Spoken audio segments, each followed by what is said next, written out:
Hello friends, welcome back to my channel Chemistry with DB. Here's my fourth question in the series of toughest combustion analysis questions. Now here you can see that there is a hydrocarbon and we have, this is the question. So we have the hydrocarbon which was combusted with oxygen and the volume contracted by 30 centimeters cube.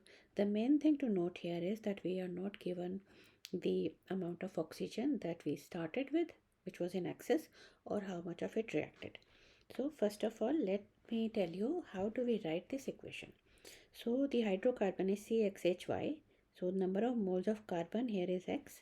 So therefore it was X CO2 that had formed. Number of moles of hydrogen was Y. So therefore the number of moles of water, because there is 2 hydrogen here, that must have been Y divided by 2. And now there is Y divided by 2 moles of, so number of oxygen is going to be 2x plus Y divided by 2, or it would be x plus 4 divided by Y divided by 4. So now let's move to the next question.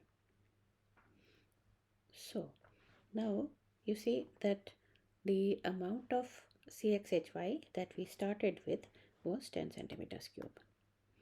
And we don't have any idea about how much of oxygen we started with or how much of it reacted.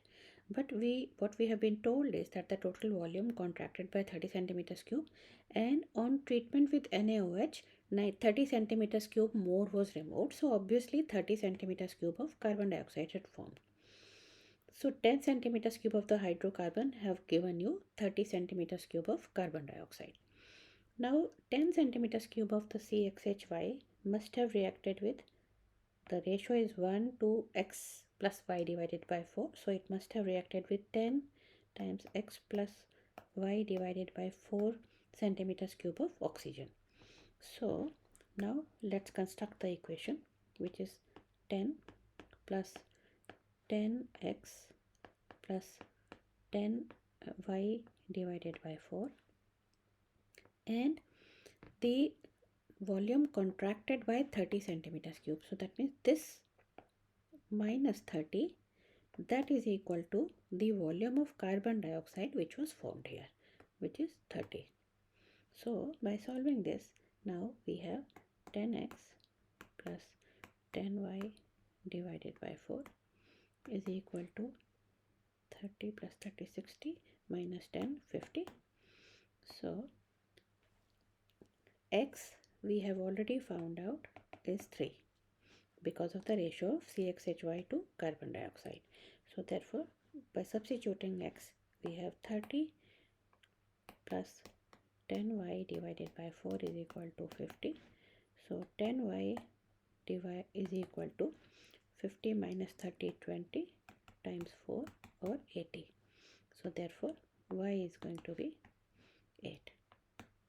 So now we have x and also we have y. So therefore the formula is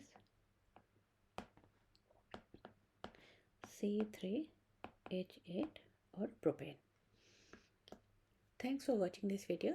I hope you liked and understood how this question needs to be attempted, and I look forward to see you on my next video. Bye. Take care.